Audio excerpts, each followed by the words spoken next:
자, 오늘 할 얘기가 엄청 많아요. 일단은 공수처가 무슨 얘기부터 할까요? 공수처가 김웅 압색한 것부터 할까요? 김웅을 압색했는데, 야, 지금은요, 이제 검찰이 너무 늦은 거죠. 검찰이 어떤 상황이 벌어지면은 증거인멸 같은 거, 이거 해야 되는 시간을 줘버리면 안 되잖아요. 그렇죠. 공수처가 정말 재빠르게 움직였거든요. 그래서, 김웅 자택, 집, 사무실, 차량, 휴대전화 이런 거를 압색을 했는데, 그러니까 이제 김웅 의원실 압색하는 장면이죠. 이렇게 언론에 보도됐는데 김웅이 뭐라고 하고 있고 저기에 이준석 보고 있고, 에라이 새끼들아, 잘못했으면은 압색도 받을 수 있는 거죠. 조국 장관한테 했던 100군데 압색은 기억 안 납니까 이게? 그러니까 저게 지금 뭐 블라인드 사이로 촬영한 것처럼 보이잖아요. 바람직한 언론의 모습이라고 생각합니다. 기능이라고. 우리가 보고 싶었던 게 이런 거거든요. 맨날 그때 뭐 윤미향 의원실 막 이렇게 훔쳐보던 언론들 다 어디 갔냐 했는데 저런 사진 바람직합니다. 네. 그래서 김웅이 이제 의원실하고 차량 등이 압색됐잖아요. 네. 그러니까 택시 타고 와요. 저렇게. 급했지. 핸드폰이 압색됐잖아. 그래서 국회의원 사무실이 압색 중이라는 걸 몰랐대요. 그래가지고 어떻게 아마 집 전화로 했겠지. 그 연락이 와가지고 김웅이 택시 타고 와요, 저렇게. 이 뻔뻔한 놈들, 왜 이유가 있어요. 김웅이 그 당시에 핸드폰 바꿨다고 이야기했잖아. 네. 그 말에 공수처가 재빠르게 움직인 거예요. 그게 다 증거인멸이거든. 나는 6개월마다 핸드폰을 바꾼다? 그런 사람은 없어. 죄인들, 그러니까 범죄들 빼놓고는. 그리고 핸드폰이 그 하나를 가지고 6개월에 한 번씩 바꿀 것이냐, 6개월에 한 번씩 바꾼다는 게 사실이라면. 근데 저는 그 핸드폰도 한 개가 아니라 다수일 가능성이 크다고 생각합니다. 기본 일겠죠. 네. 그러니까 공수처가 일단 그랬고요. 다음에 윤석열이 지금 그 입건까지 됐죠. 지금 공수처에 입건된 건만 오늘까지 해서 3건이거든요. 윤석열이 입건된 게. 하나는 옵티머스 자산운용 사기 사건. 제대로 수사 안 했다고 입건됐고, 한명숙 총리 수사 과정에서의 모의 이중교사 입건됐고. 그 지금 3가지. 지금 이번에는 그 혐의가 4가지인데요. 직권남용 권리행사방해, 공무상 비밀누설, 개인정보보호법 위반, 공직선거법 위반. 사실 이 청부 고발 건은 핵심은 그거거든요. 선거에 개입할 목적으로 해요. 그러니까 청부 고발만 보시면 안 되고, 이 청부 고발을 왜 했냐? 선거에 개입할 목적으로, 영향을 줄 목적으로. 그게 같은 맥락에서 보면 한동훈의 검언조차 똑같은 맥락이었죠. 이쪽 사람들을 막 수사해가지고 선거에 영향을 줄 목적으로. 이게 그래서 국기문란 사건이라고 하는 거예요. 지금 공수처가 직권남용 권리행사방해, 뭐 공무상 비밀누설, 개인정보보호법 위반, 이런 거는 그냥 작은 범죄들일 뿐이고요. 그래서 법을 저는 강화를 해야 된다고 생각하는 게, 만약에 공무원이 이런 의도를 갖고 있는데 처벌하는 죄는 이것밖에 없는 거예요. 일부 공무원의 선거 개입은 이게 형사적인 것이 아니라 요거는 사실상 탄핵감이거든요. 그렇죠. 아무튼 윤석열이 또 입건됐는데 얼마큼 잘 할지는 사실 기대 반 무려 반이거든요. 입건됐다는 것 자체만으로도 저쪽에서는 그거 갖고 이제 뭐 윤석열 탄압한다 이런 얘기를 하겠지만, 그리고 그거 말고도 오늘 그 사세행이 서울중앙지검에 윤석열 등 공직선거법 위반으로 검찰에 고발했어요. 윤석열, 김병민, 그 대변인 하는 애, 김경진, 뭐 대외협력특보 이런 사람들 고발했는데 그 내용도 잠깐만 제가 읽어드릴게요. 윤석열 후보 측은 윤석열 검찰에 의해 자행된 야당 고발 사주 등에 의한 검찰권 사유화 및 총선 개입 의혹 사건에 대해 여권발 정치 공작이다라고 공표했습니다. 하지만 이는 명백히 객관적 사실과 배치됩니다. 이게 무슨 말이냐? 이 사건은, 이 청부 고발 사건은 여권발 정치 공작이 아니잖아요. 드러난 건 여권은 전혀 관계가 없는 사건인데 그렇게 거짓말하는 거잖아요. 이것도 고발됐어요. 윤석열 일거수일투족이 다 고발감입니다. 근데 여기에 지금까지는 이제 금요일 3시에 이게 고발 건인데 늘어날 수 있다고 생각합니다. 그러니까 김경진이 인터뷰한 것까지 때문에 이렇게까지 들어간 것 같은데 원래 이제 김경진이 인터뷰할 때 여권발 정치 공작이라는 게 캠프의 정식 어떤 그게 나오기 전에 라디오 인터뷰에서 그런 식으로 이야기를 했고 그러다 보니까 뭐 추미애 사단이냐 이런 이야기까지 나오고 급기야 이제 캠프의 대변인이 추미애 사단이라고 이야기를 했습니까? 라고 했을 때 그 변명 아니요 우리는 추미애 사단이라고 말한 적이 없다는 식으로 그 변명을 하는 걸 보니까 이제 일단 한 발 빼는 식으로 논조는 좀 낮춰졌다고 생각이 들지만 일단 이렇게 질렀다는 것 자체가 네, 무리수를 둔 거죠. 그러니까 이제 확실히 드러난 거의 명백한 100% 사실에 대해서 여권한테 뒤집어 씌우는 그 스킬 그거 한번 볼게요. 그 최근에 보도되고 있는 것 중에 정점식이 등장하죠. 이 정점식이 여기서 개입하는 것들이잖아요. 손준성 보낸 고발장을 당 고발장 초안 작성하는데 정점식이 개입했다는 게 나왔잖아 최근에. 다음에 이게 실제로 미래통합당으로 미래통합당이 고발하는 지경에 이르렀거든. 그러면 이게 어떻게 여권발 정치 공작입니까? 드러난 사실만으로는 다 미래통합당 현재 국민의힘이 했다는 게 드러났는데 근데 선거 과정이라고 뻔뻔하게 저렇게 거짓말하고 있는 거예요. 자 정말 3분 재판하고 오신 우리 정필승 변호사 1분이었습니다. 반갑습니다. 안녕하세요. 근데 그럼 기분 나쁘지 않아요? 예? 기분 나쁘지 않아요? 어떻게 하겠어요? 열심히 갔는데 재판은 한 1분으로 끝나면 도대체 뭐야 그게? 그러니까 뭐 전자소송을 늘린다는 이야기도 있긴 한데 아직까지는 뭐 원격 재판을 늘린다는 이야기도 있긴 한데 아직까지는 가야죠 뭐. 예. 네. 우리 변호사 정변 호는 콧바람이시고요. 나와 있습니다. 반갑습니다. 정신없이 와서 이제 왔습니다. 죄송합니다. 이거 귀여우세요 보면 어쩌면 귀여워 죽겠어 아주. 큐티해. 참. 아무튼 그 상황인데 거짓말들이니까. 네. 어제는 또 고발 사주 이 건을 제보했다는 사람이 언론 인터뷰를 했는데 당시 김웅이 문건을 줬다 뭐 이런 이야기도 하고 있거든요. 그리고 손준성이 이제 그 언론하고 첫 인터뷰를 했는데 고발장 작성 안 했다 이렇게 얘기하거든요. 근데 정황상으로 보면 고발장을 작성한 게 맞잖아요. 이건 부인할 수 없는 거야. 그리고 지금 포렌식을 해보니까 이 손준성이 보낸 건 맞더라까지 나왔어. 그렇죠. 어. 텔레그램에 손준성 보냄이 예. 조작의 여부가 없다라고 발표가 됐기 때문에 그렇게 나왔단 말이에요. 네. 그리고 추미애 장관의 책에도 손준성이 언급되는데요. 그 이야기를 일단 잠깐만 보겠습니다. 추미애 깃발을 보면요. 209페이지에서 240페이지 우리 앞에 지금 전시돼 있죠. 추미애 깃발. 거기에 보면 김민웅 교수랑 토크하는데 추미애 장관의 목소리를 한번 읽어주세요. 대검의 수사정보정책실은 여러 정치공작 사건과도 얽혀왔어요. 이 자리를 축소하거나 폐지하는 게 검찰개혁의 대의에 맞지요. 제가 폐지하라 했더니 절충안이 들어왔습니다. 수사정보정책관 밑에 담당관 2명을 1명으로 줄이겠다. 지금 당장 폐지는 곤란하다는 거였어요.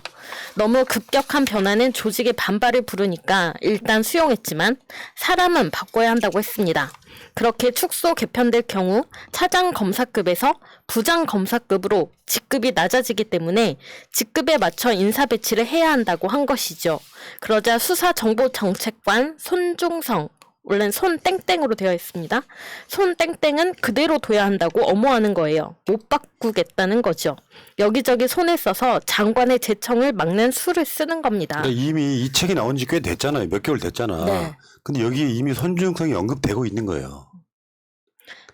그러니까 이게 이 사건이 터질 걸 알고 한 얘기가 아니야. 그 당시 상황을 설명해 주는 거예요. 그 다음. 빨간색을 이렇게. 네.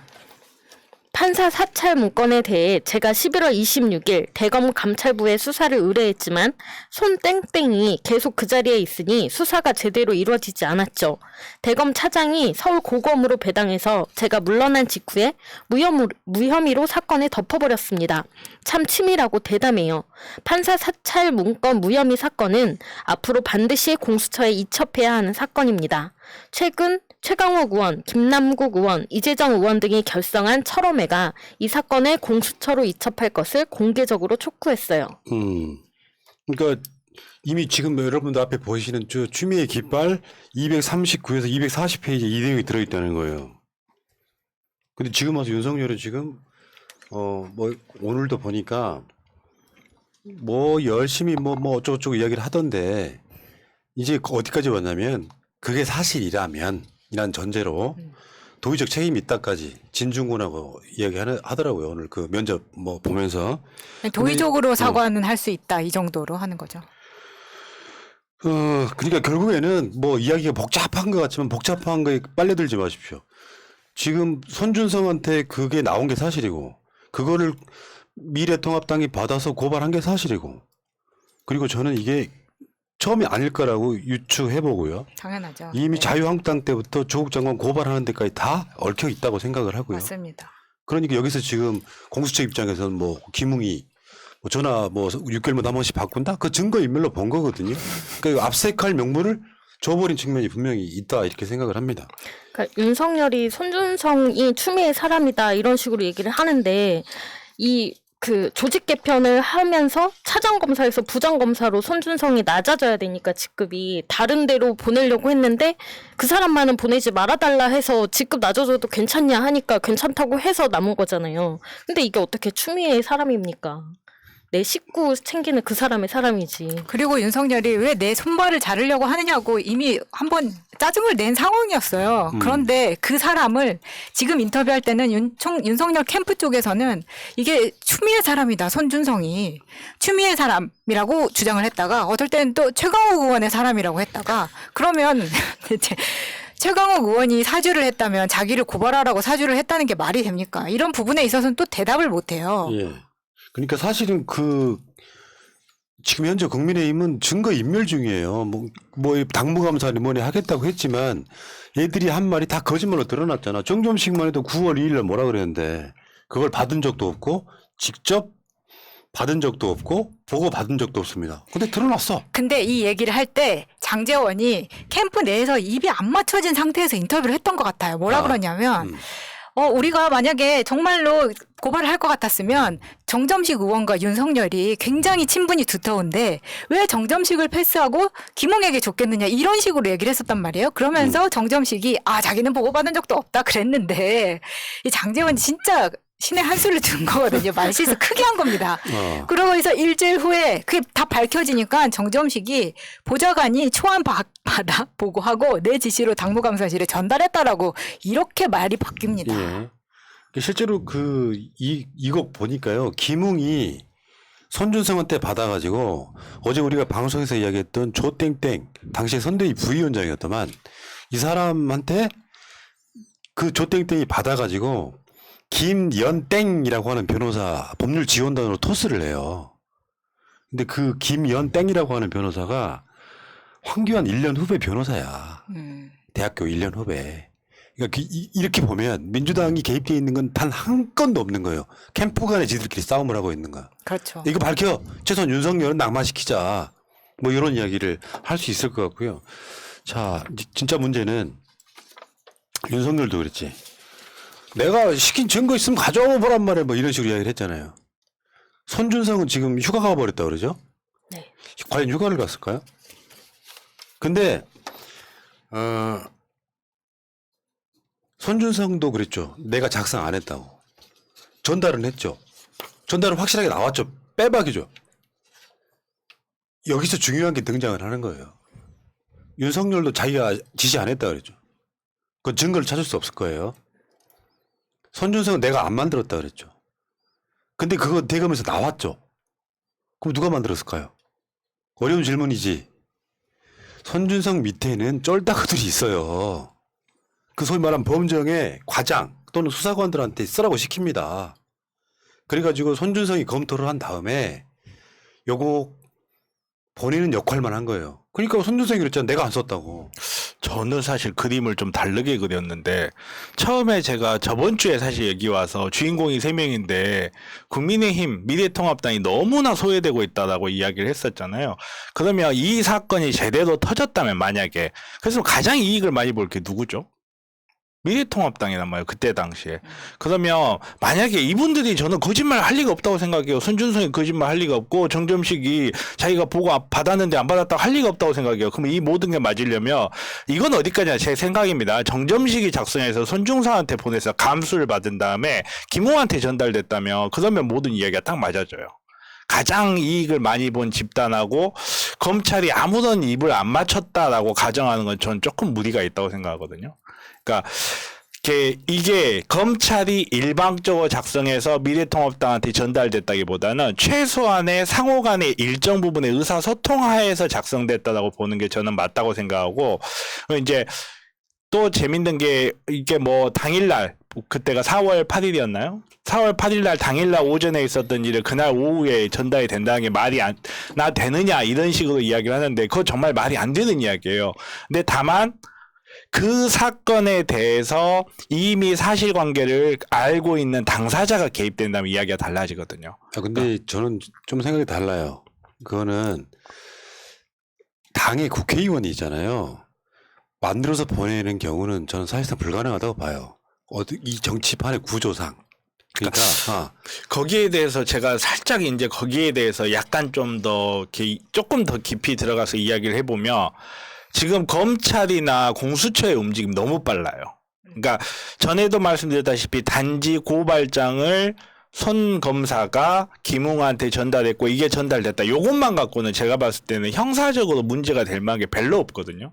근데 정말로 왔다 갔다 한 정황이 있다면 그때부터는 선거법 위반이거든요. 그때부터는 선거에 개입하려는 의도 자체가 명백해져 버리기 때문에 공수처나 검찰이 굉장히 빠른 속도로 수사를 하고 심지어 윤석열까지 피의자도 이렇게 신속하게 전환을 한 게 그러니까 정말 이렇게 푸나님 말씀이 맞아요. 상상도 할 수 없는 일이잖아요. 근데 항상 얘네들은 상상도 할 수 없는 일을 계속 해왔던 애들이거든요. 그래서 좀 자유롭게 저 혼자 상상을 해봤는데 이게 그림이 생각해봤을 때 그냥 일방적으로 받은 게 아니라 왔다 갔다 하지 않았나 저는 좀 그렇게 좀 생각해봅니다. 그러니까 이게 공수처는 빠르게 움직였고 검찰은 지금 감찰만 하고 있는 상태잖아요. 근데 좀 애매한 것들이 있어요. 공수처가 수사해야 될 항목이 있고 검찰이 할 수 있는 항목이 있고 이 상태에서 김웅의 핸드폰을 6개월마다 바꾼다라고 하는 게 사실 공수처한테 저는 아주 기본적으로 명분을 줬다고 일단 보는데 어찌됐건 손준성, 점정식, 김웅 이런 사람들은 수사를 받아야 되는 게 맞고요. 그러니까 지금 나오는 정보를 들었을 때는 손준성이 작성 안 한 건 맞다. 왜냐하면 자기가 작성한 적이 없거든요. 그게 기본적으로 윤석열이 구두로 지시하면 남는 증거는 없어요. 그렇죠. 그러면 범정에서 손준성 쫄따구들이 있을 거 아니야. 이 사람 꽤 높은 자리에 있는 사람이에요. 그럼 그 사람이 앉아가지고 그거 타자 치고 있습니까? 자기 부하들 시키고 지금 열람하는 것도 마찬가지잖아. 누가 받냐 안 받냐도 자기가 본인이 안 했을 거예요. 그러면 결국에 어떤 식으로 꼬리가 들어갈지 모르지만 내가 손준성은 일단 거기에 대해서 지시한 혐의는 있는 거잖아. 왜냐하면 전달을 했기 때문에. 윤석열도 마찬가지인 거죠. 내가 지시하지 않았다. 손준성 내가 작성하지 않았다가 다 쫄따구들이 했기 때문에. 구두로 임자 옆에는 내가 있잖아. 이거랑 똑같은 거죠 지금. 이 사람이 문서를 작성할 경우는 없는데 그런데 지금 이 손준성이 휴가를 가버렸단 말이야. 이러니까 나는 검찰이 할 수 있는 범위 내에 수사를 해야 된다고 생각해요. 어찌됐건 간에 이놈을 누가 빨리 낚아채느냐가 더 중요할 수 있잖아요. 이게 마치 옛날에 안기부하고 뭐 검찰하고 서로 이렇게 막 발빠르게 움직이고 이런 그런 느낌 아니에요 지금 현실적으로. 근데 공수처는 지금 제가 보기에 잘한 거예요. 뭐 많은 분들이 의심의 눈초리로 이제 댓글 창에 보면은 공수처를 너무 믿지 마세요. 그녀를 너무 믿지 마세요 같은 댓글을 엄청 날리던데 믿고 안 믿고를 떠나서 저는 이게 가장 중요하게 바라보는 게 걔네들이 총선에 개입할 목적이었던 것처럼 이 사건은 대선에 불을 지를 만한 이슈잖아요. 그러니까 이거는 윤석열이 어떤 혐의가 나더라도 저는 어떤 표심을 움직이는 데 가장 중요한 사건이 터졌다고 생각을 하거든요.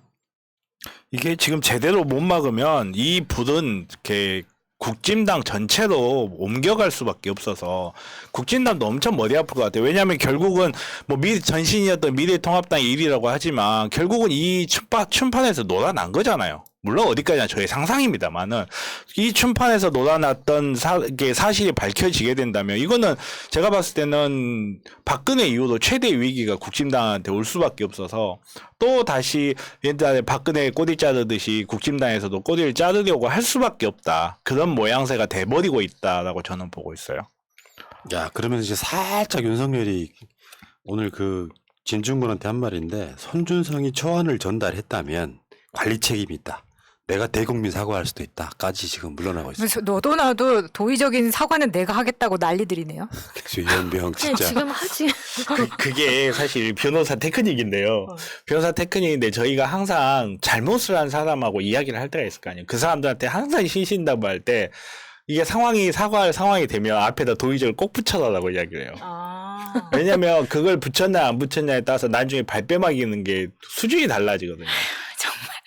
어쩔 수 없는데 저도 먹고 살아야 되니까 항상 이야기를 해줍니다. 도의적을 반드시 붙이라고. 저는 훌륭한 변호사의 컨설팅을 받은 것 같은데 더 훌륭한 변호사가 얘기 있다는 거 알려드리고 싶습니다. 진짜 댓글창 신박한 게 하나 올라왔어요. 얘네들이 이걸 피하는 방법은 당명을 바꾸는 것이다. 또? 아 진짜 아이고. 근데 오늘 이 사건 관련해서 이 사건 등등 관련해서 굉장히 빠르게 움직인 사람이 하나 있습니다. 이재명 지사입니다. 그거 말고요. 그거 말고. 서초동의 위험한 엘리트들이라고 그거를 찾는 사이에 올려드릴게요. 서초동의 위험한 엘리트들. 왜냐하면 이분이 대선 주자 현재 1위이기 때문에 굉장히 저는 의미 있게 이재명 지사가 움직이는 부분이라고 생각해요.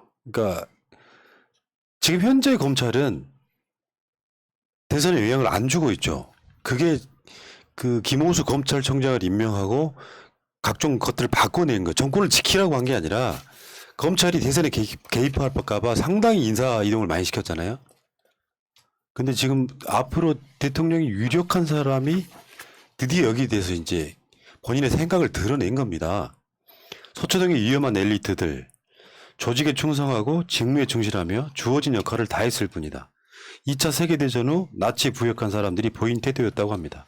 올바름, 사람다움, 정의로움, 인간 본연의 가치가 빠진 성실함이 어쨌든 거악의 수단이 될 수 있음을 보여주는 말입니다. 그런데 그 잘못된 성실함이 엘리트의 것이 되면 위험성이 배가 됩니다. 더군다나 그 엘리트가 국민들로부터 막강한 권한을 위임받은 공직자라면 문제는 더욱 심각해집니다. 나치에 협력한 위험한 엘리트들이 게르만 민족의 역사에 씻을 수 없는 오점을 남긴 것처럼 말입니다. 2021년 윤석열 검찰에서 일군의 위험한 엘리트들의 모습을 다시 봅니다. 예단하지는 않겠지만 서초동의 위험한 엘리트들은 이미 괴물이 되어버린 듯합니다. 이제 개혁으로는 안 될 것 같습니다. 대수술이 필요해 보입니다. 악성 종양은 제거하고 썩은 부위는 도려내야 합니다. 그래야 새 피가 돋고 몸이 살아날 것입니다. 라고 이재명 후보가 일종의 이제 그 선전포고 비슷한 걸 한 거예요. 이거 굉장히 중요한 전환점이라고 봐요. 나중에 대선이 끝나고 났을 때 굉장히 중요한 포인트 중 하나라고 봅니다. 굉장히 강한 사인이죠. 그러니까 이재명 지사가 가급적이면 검찰에 대해서 이렇게 언급을 안 했던 이유가 있거든요. 자기 리스크를 줄이려고 해서 여기서 자기는 이제 어떤 속마음이 갖고 있던 간에 밖으로 이걸 드러내지 말아야 되겠다라고 하는 전략이 있었던 것 같은데 더 이상 못 참겠다라고 본인이 가장 강력하게 대수술이 필요해 버립니다. 개혁으로는 안 될 것 같습니다. 악성 종양은 제거하고 썩은 부위는 도려내야 합니다. 이런 정도 얘기가 나왔으면 이제 전면전하는 거죠. 서로가 진영과 진영이 전면전하는 거예요. 항상 이렇게 우리나라 엘리트들의 민낯에 대해서 열심히 이야기했던 사람으로서 되게 정말 공감하고요. 그러니까 이미 자정을 기대할 수 있는 그런 단계는 저는 아주 오래전에 지나버렸다고 생각을 해요. 엘리트들이 그러니까 자기네들이 가지고 있는 권한이라는 게 국민의 권한을 위임하고 있다는 사실 자체 잊어버린 거죠. 그러니까 말 그대로 누구 말 맞다나 이렇게 호의가 계속되면 그게 권리인 줄 안다고 자기네들이 고유하게 가지고 있는 권리라고 생각해 보는 거죠. 법치주의라는 것도 사실은 국민들의 합의거든요. 예. 법대로 하는 게 우리한테 좋더라 하는 합의인데 그 법치를 이용해서 국민의 사실상의 지배, 국민에 의한 지배, 민주주의의 원칙에 영향을 주기 시작하면 그거는 잘라내야죠. 예. 예. 근데 전면전이라는 이야기가 왜 다른 데서 혹은 이전에도 하지 않았는지 우리가 알 수 있는데 지금은 검찰이 이런 짓까지 했는데 앞으로 검찰 발로 뭐가 터졌을 때 너네 또 이런 짓 한 거 아니야 라는 국민의 의심이 한층 더 높아질 수 있기 때문에 이 지사가 이렇게 전면전을 했을 때 앞으로도 어떤 일들이 터질 수 있죠. 근데 본인이 다칠 수 있다는 것도 각오하고 한 이야기이기 때문에 예를 들어서 또 어떤 비리나 공작에 의해서 이재명이 어떤 뭐 했다라는 식으로 밝혀졌을 때 흩어지지 않고 잘 대응할 수 있을 것인가가 중요하다고 생각합니다. 예. 네. 그리고 오늘 그 압색에서 김웅이 한 말 중에 하나가 재밌는 게 있어요. 공수처 여기 이 압색 영장에 윤석열이 지시한 것인데 그렇게 범죄 사실이 적시돼 있는데 왜 나를 압색하냐. 이게 웃기잖아요. 야, 이거 윤석열이 지금 혐의자고 나는 참고인인데 왜 우리 집, 사무실, 자동차, 휴대전화 이거 다 압색하냐. 그러니까 김웅이 야, 이거 윤석열 사건이야라고 이야기를 한 걸 봤거든요. 그러니까 자기가 이제 빠져나가게 하는 거지. 나는 단순 전달자인데 위법한 것도 없는데 그러면은 대검에서 손준성한테 온 거를 내가 전달하지 말라는 거냐? 난 전달만 했는데 이거 뭐 작성도 안 했는데 그러면서 윤석열한테 넘긴단 말이에요. 윤석열이 이제 그 이제 기사 보도 보고 이제 저 새끼가라고 하죠. 그런 상황이. 아니 이제 김웅도 그러면 기자들 모아놓고 화내면서 국회의원 사퇴하나요? 나 이런 상황에서 국회의원 못하겠다 이러면서 국회의원 사퇴하지 않을까 하는 생각도 좀 드는데. 윤석열도 빨리 압수수색하고 지금 김건희 압수수색 하는 것처럼 부부가 함께 압수수색하면 좋을 것 같고요. 예. 김웅 자체도 그 고발장을 대검에 민원 접수해라고 청구했으니까 본인도 수사 대상이 맞죠. 예. 근데 진짜 검찰 얘들 이 구조 아까 말한 것처럼 내가 작성 안 했다. 이 지휘계통에서요. 그것처럼 비겁한 게 있어요. 나중에 결국 드러나면 내 그 사무실에 직원이 한 거야. 아니면 쫄따구 검사가 한 거야. 이렇게 빠져나가는 거 보면 이 세상에 피눈물도 없는 새끼들이에요. 윤석열 도의적 책임이라고 그랬죠. 윤석열이 지시 없이 김건희, 최은승 등 건을 윤석열이 지시 없이 그 손준성도 아니고 손준성 밑에 있는 정말 열렬히 충성하는 검사나 수사관이 요거를 작성했다고 생각해 보세요. 사실관계를 모르는데 어떻게 작성을 하냐고요. 그러니까 지시 없이 어떻게 하냐고. 사실관계를 아니 변호사가 고발장을 작성을 해도 사실관계 펼쳐놓고 2번 3번 봐요. 그리고 나서 그림을 그린 다음에 고발장을 제출하거든요. 아무리 빨리 제출해도 3-4일은 걸려요. 근데 사실관계를 모르는 사람이 이거는 우리 총장님과 우리 총장님 사모님의 명예가 걸린 일이야라고 해서 한나절 만에 만들어가지고 제출을 한다? 불가능합니다. 그런 일이 있을 수가 없어요. 그게 도의적 책임이란 말을 하는 게 엄청 뻔뻔한 거예요. 도덕적 누가 책임. 봐도 윤석열이 지시한 건데 손준성은 다른 말 안 했다니까. 내가 작성 안 했다 그랬어요. 내가 작성 안 했다. 도의가 도둑의 의리 뭐 이런 뜻 아닌가? 근데 손준성도 본인의 위치를 빨리 파악하고 할 말 있으면 해야 된다고 생각합니다. 지금 일주일 통으로 휴가 내놓고 오늘이 금요일이니까 이제 휴가가 끝났어요. 다음 주에 출근을 할지 안 할지가 관건인데 본인은 지금 하고 싶은 말이 많을 텐데 눌려서 못하고 있을 거라고 생각하는데 이번 주에 나온 윤캠프발 입장은 뭐냐면 거의 손절 분위기거든요. 김웅이 본인은 안 했다고 지금 발 빼는 거고. 근데 김웅이 그 기자회견 때 했던 말 중에 한 번 검사는 영원한 검사입니까? 이렇게 짜증을 내더라고요. 근데 우리가 알기로는 한 번 검사는 영원한 검사잖아. 야, 그 김웅이 오늘 했던 이야기들을 보면은 어처구니 없는 것들이 그런 거예요. 막 압색하는 거, 공수처에 대해서 막 비판하면서 사실 검찰이 했던 짓이거든. 그거를 당해보니까 알겠더냐. 그러니까요. 질문이 좀 어처구니가 없다는 생각이 들었고요. 자, 윤석열 이야기는 이따 2부에 또 다시 할게요. 다른 얘기가 있어요.